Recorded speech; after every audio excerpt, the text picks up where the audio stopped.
இலங்கையில் பெறவுற பச்சை பொய் ஒன்றை பற்றி ஒரு தகவல் ஒன்று சொல்ல போகிறேன்.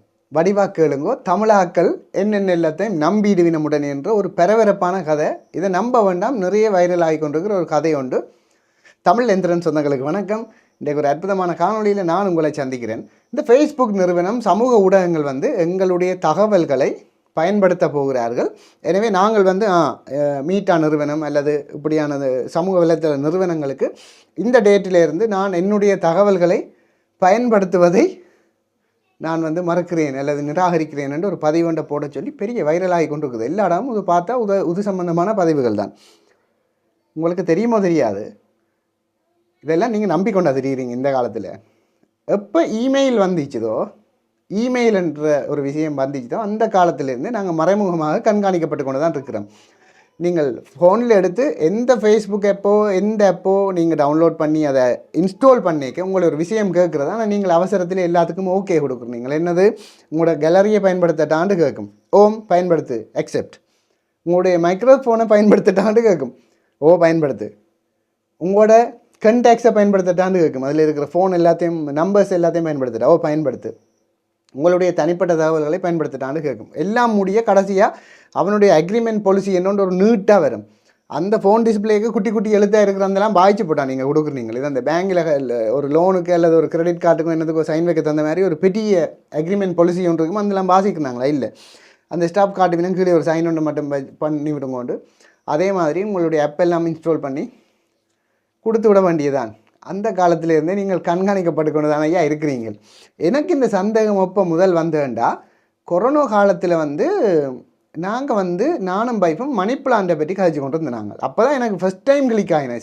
இந்த சாஃப்ட்வேர் சம்மந்தமான ஃபீல்டில் இருக்கிறாக்களுக்கு அதுக்கு முதலே தெரிஞ்சிருக்கும். எனக்கு ஒரு 2020 அப்படித்தான் மணி பிளான்ட்டை பற்றி, மணி பிளான்ட் உங்களுக்கு தெரியும், இந்த வீடுகளுக்கு முன்னுக்கு ராசி மாதிரி வைக்கிறது. இப்போ அதை பற்றி கதைக்க கொஞ்ச நாளாக எங்கே போனாலும் மணி பிளான்ட்டை பற்றியே காட்டி கொண்டு இருந்துச்சு. ஃபேஸ்புக்கு போனால் காட்டுது, எல்லா இடம் கூகுளுக்கு போனாலும் அது சம்மந்தப்பட்ட ஒரு விளம்பரங்கள், அப்படி கொஞ்சம் அது சம்மந்தப்பட்ட யூடியூப்பில் போனால் அது சம்மந்தப்பட்ட அதை வைக்கிறதால என்ன நன்மை என்ற வீடியோக்கள் கூட காட்ட வலிக்கிடுது. அதுக்கு பிறகு தான் தெரியும் எங்களுடைய என்னென்ன எடுத்து நினைக்கிறீங்களா, எங்களோட மைக்ரோஃபோன் எக்ஸஸில் இருந்திருக்குது. அப்போ அதன் மூலமாக எங்களுக்கு காட்டுப்படும். இப்போ கனவேருக்கு ஓடி வலிக்கும், பட் நாங்கள் சாரியை பற்றி கதைச்சா, இல்லை டிஷர்ட்டை பற்றி கதைச்சா, இல்லை செத்தல் மிளகாயை பற்றி கதைச்சா, இல்லை பலகாரஞ்சுறதை பற்றி கதைச்சா என்னென்னு காட்டுதுண்டு. இன்றைக்கு ஒரு அண்ணன் என்னோட ஹாஸ்பிட்டலில் நிற்க என்னோட எடுத்து காய்ச்சார். ஒரு சின்ன ஒரு பிரச்சனை சம்மந்தமாக தான் யோசித்து கொண்டிருக்கேன். எந்த வீடியோ வருதாம், அதுக்குள்ளே போய் என்ன வீடியோன்னு நான் சொல்ல வரையில் அந்த வீடியோ வருதாம். உடனே அந்த அண்ணா எடுத்து கோல் எடுத்து தேங்க்யூ நிறுவன் கடவுள் மாதிரி வந்தியல் அந்த வீடியோவில் நீங்கள் சொன்னதாலே எனக்கு அதுக்கு சொல்யூஷன் கிடச்சிருந்தேன். என்ன நினைக்கிறீங்களா, அந்த அண்ணா தண்ணிலேருந்து கதைச்சிருப்பார், இல்லை தனக்கு வேண்டப்பட்டவர்களோட கதைச்சிருப்பார். அதே அக்சஸ் பண்ணிட்டு டிக்டாக்ல அது கொண்டே காட்டியிருக்கேன். அந்த அல்காரிதம் டிக்டாக் தான் பயங்கரமாக இதில் வேலை செய்கிறது. என்னென்னா, நாங்கள் என்னத்தை பார்க்குறோமோ அதுவே காட்டும். தொடர்ந்து நீங்கள் என்ன பார்க்குறீங்களோ அது சம்மந்தமாக காட்டிக்கொண்டே இருக்கும். சம்மந்தமாக உங்களோட எண்ணம் ஓட்டத்தை சரியாக புரிந்து வைத்திருக்கிற அல்காரிதம் டிக்டாக். சொல்ல வாரது, நீங்கள் அப்படி போட்ட என்ன போடாட்டி என்ன, அவங்க அதை பயன்படுத்த தான் போகிறாங்க. உங்களுக்கு ஒரு ரகசியம் தெரியுமோ தெரியாது, என்னை போன்ற சக யூடியூபர்கள் அதே மாதிரி ப்ளாக் பண்ணுற எல்லாருமே நாங்கள் ஏஐக்கு தீனி போடுறாக்கள். அப்போ நீங்கள் கேட்கலாம், என்ன நிரூபன் சொல்கிறீங்களா ஏஐக்கு தீனி போடுறாக்கள்ன்றா? ஆர்டிஃபிஷியல் இன்டெலிஜென்ஸ் ஒர்க் பண்ணுதுண்டா. இப்போ ChatGPT நீங்கள் ஒன்று கேட்குறீங்க, ChatGPT எல்லாருக்கும் தெரியும். ChatGPT போய் கேட்குறீங்க, எனக்கு இப்படி ஒன்று செய்துதான்டா. அதை என்னென்னு செய்யும்? ஏற்கனவே அதுக்கு வழங்கப்பட்ட தகவல்கள் யார் கொடுத்தது? இப்போ யூடியூப்பில் ஒரு வீடியோ நாங்கள் போடுறோம்னா அது ஆட்டோமேட்டிக்காக அது ஒரு டேட்டா, அது ஒரு தகவல். இப்படி உலகம் இல்லாமல் எவ்வளவு தகவல்கள் இருக்குது, எவ்வளவு எலக்ட்ரானிக் ஆகியாச்சு. பர்த் சர்டிஃபிகேட்லேருந்து ஐசிலேருந்து எல்லாமே எலக்ட்ரானிக் ஆகியாச்சு, மணியே எலக்ட்ரானிக் ஆகியாச்சு. அப்போ எல்லாமே தகவல்களாக அதை எடுத்து வச்சுருக்கோம். அப்போ இப்போ உதாரணமாக PHI ஸ்ரீலங்காண்ட போட்டோ ஒன்று வேணுமென்று கேட்குதுன்னு வைப்போம். அப்போ இப்போ நான் ஒரு கதைக்கு, சும்மா ஒரு கதைக்கு சொல்கிறேன், முதல் என்ற ஒரு 20-30 ஃபோட்டோவை நான் முதலே போட்டு வச்சுருக்கிறேன்னு வைப்போம். அதை ரீட் பண்ணி கிட்டத்தட்ட எங்கட சேப்புகளில் அல்லது இலங்கையில் இருக்கிற ஒரு 100-150 பேர்கிட்ட ஃபோட்டோவை எடுத்துகிட்டு அதை ஒரு தானொன்றை தயாரித்து தரும் ChatGPT. அது ஒரு தானே, ஆர்டிஃபிஷியல் இன்டெலிஜென்ஸ். சொல்ல வாரது, நாங்கள் எல்லாம் ஏஐக்கு தீனி போடுறாக்கள். உதாரணமாக இப்போ ஒரு மிகப்பெரிய வல்லரசு நாடுகள் ஒரு நடவடிக்கையை செய்ய வேணுமெண்டா வேறு ஒன்றும் தேவையில்லை, அவைகிட்ட எல்லா தகவலும் இருக்குது. உதாரணமாக சேட்டலைட் மூலம் எடுக்கணும்.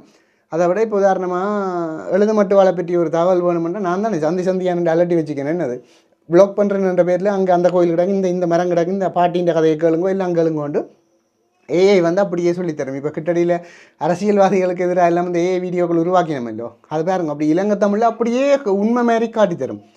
எல்லாம் என்ன நினைக்கிறீங்க? நாங்கள் கதைச்ச தகவல்கள், நாங்கள் ஃபேஸ்புக்கில் யூடியூப்பில் போட்ட வீடியோக்கள் எல்லாம் ஆல்ரெடி பயன்படுத்தப்பட்டு கொண்டு தான் இருக்குது.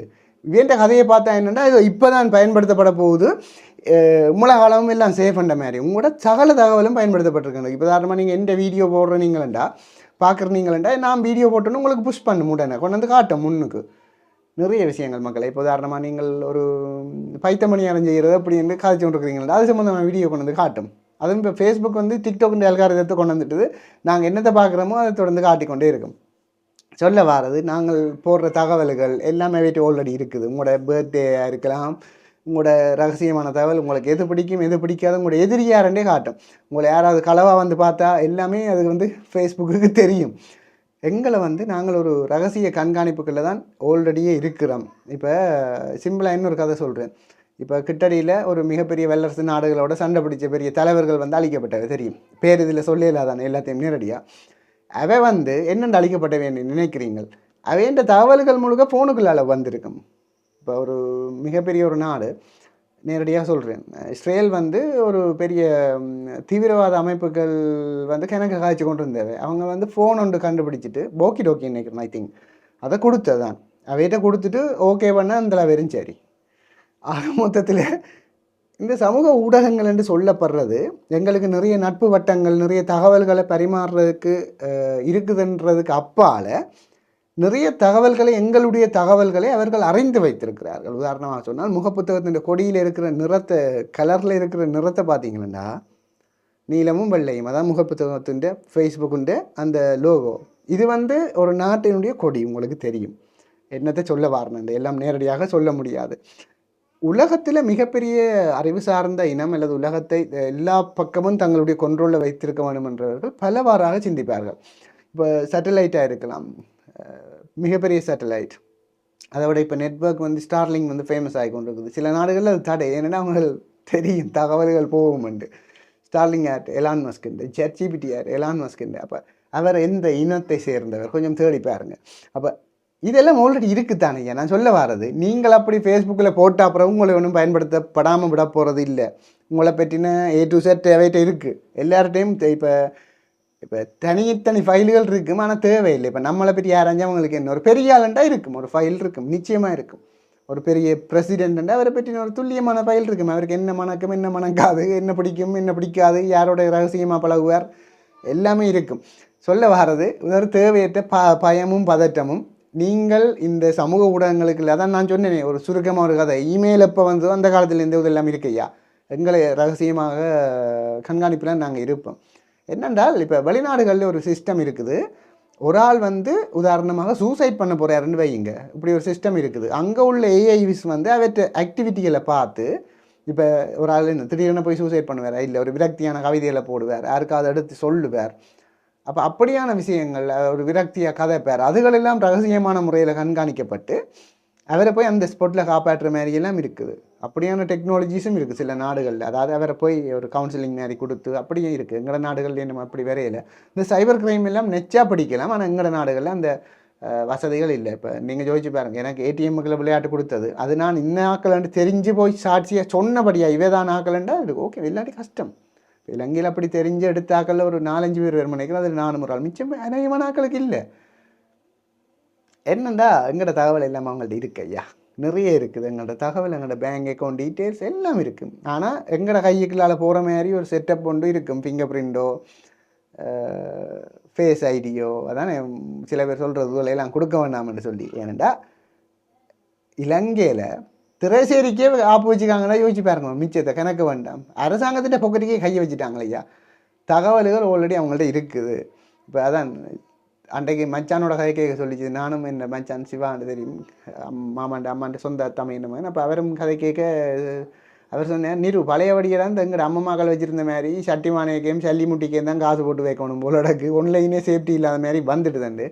ஒன்லைன் சேஃப்டி இல்லை தான், நிறைய விஷயங்களில் சேஃப்டியும் தான் சேஃப்டி இல்லையும் தான். ஆனால் அதை பற்றின ஒரு அறிவோடு தான் நாங்கள் அதோட பிளங்கணும். கொஞ்சம் கிரிமினல் மூளை வேணும்.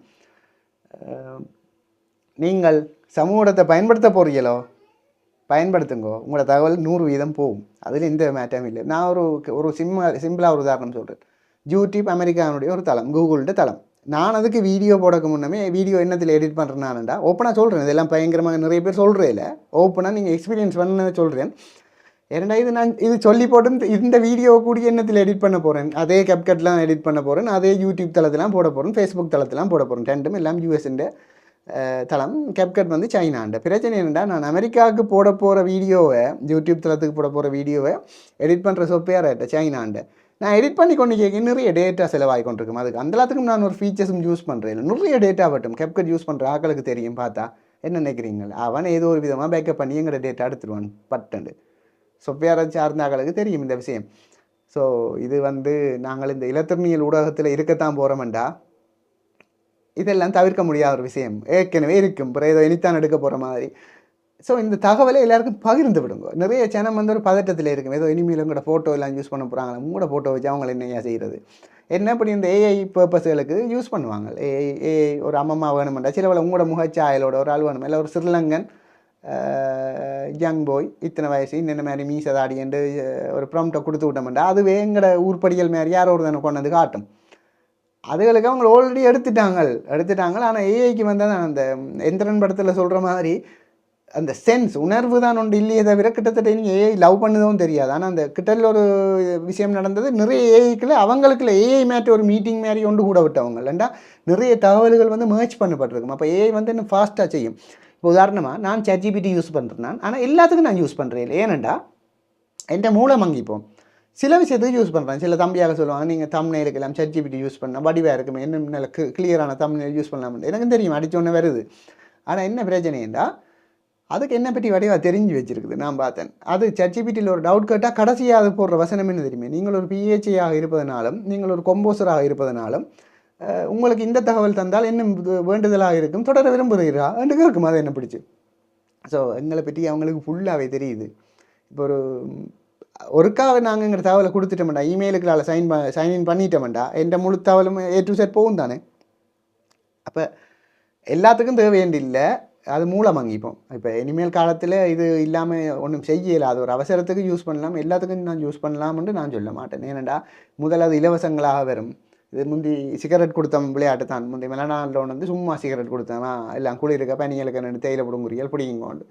பிறகு இப்படி தான் நிறைய கம்பெனிகளும் கொண்டு வந்து சும்மா கரைச்சி கொடுக்கும் ப்ரொமோஷன் பேரில். பிறகு அதை வேண்டாம் பண்ணுவீங்க. நூடுல்ஸ் கம்பெனிகள் உதய விளையாட்டு தான் இதுவும்.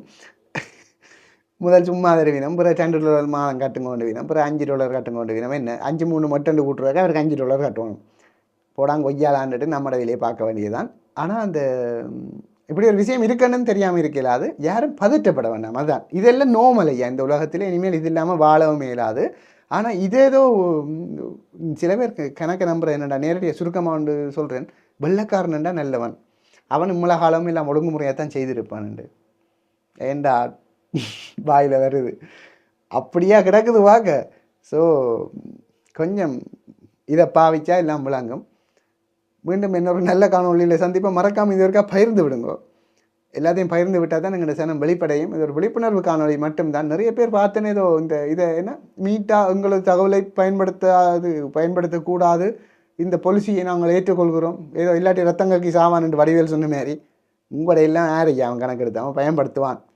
இதில் எனக்கு பொலிசி வரலாம், பயன்படுத்தப்படும் நிச்சயமாக. எவ்வளோ மீட்டாவிலே ஏஐ வந்துட்டுது. உங்கள்கிட்ட ஃபேஸ்புக்கில் ஒன்று தெரியாட்டி மீட்டா ஏஐயில் கேட்கலாம், வாட்ஸ்அப்பில் இருக்குது, அதே ஏஐ வந்துட்டுது. அதில் வளையமாக ஒன்று ஒரு ரிங் கொண்டு வரும் வானவில் இந்த கலரில். ஸோ எல்லா இடமே ஏஐ வந்துட்டுது. எங்களோட தகவல் தான் ஏஐக்கு என்ன தெரியும், அதுக்கு ஒன்றும் தெரியாது. நாங்கள் கொடுக்குற தகவலை தான் தண்டம். ஆனால் பாருங்க இவ்வளோ துல்லியமாக வருதுண்டு. ஏஐ மியூசிக்கே பண்ணி கொடுக்குது, நிறைய விஷயங்கள் செய்யுது. ஆனால் அந்த சென்ஸ் வராது. இப்போ நாம் அன்றைக்கு அந்த பிள்ளையை எடுத்து போட்டோம், அந்த சென்ஸ் ஏஐ வருது. அது இப்போ ஒரு சங்கதி போடும், அனல் மேலே பனித்துளி என்று, அது என்னென்னு பாடும், அனல் மேலே பனித்துளி என்று பாடும். அந்த சங்கதிகளெல்லாம் அதுக்கு தெரியாது. இது கதைச்சா நிறைய கதைக்கலாம். மறக்காமல் இதை பகிர்ந்து விடுங்க. நீங்களோட தகவலை அவங்க பயன்படுத்தி தான் விடுவாங்க ஐயா, அவ்வளோதான் நான் சொல்லுவேன். இப்போ மக்களுக்கு உண்மையை சொல்லணும். நன்றி, வணக்கம்.